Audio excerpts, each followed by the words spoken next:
原来福宝的体重数据终于揭晓，原来看不见的爱才是最深沉的。一位敬业的记者踏入了福宝那神秘的居所，只为将福宝的日常点滴带回给翘首以盼的大家。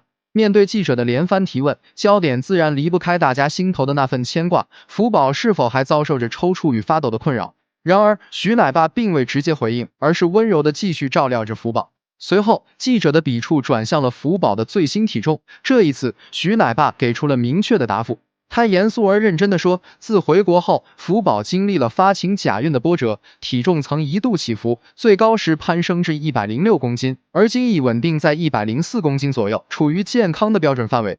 听到这里，相信众多姨姨们心中的大石终于落地。福宝回国后经历了诸多不易，有粉丝甚至担忧地表示，福宝已不复当年福公主的圆润。而今日，徐奶爸亲自揭开谜底，无疑为大家带来了极大的宽慰。不过，福宝的全面体检仍在继续，需待一切指标正常后，才能重获户外自由。神树坪也将随之重新开放。这下全网都知道福宝宝有多重了吧？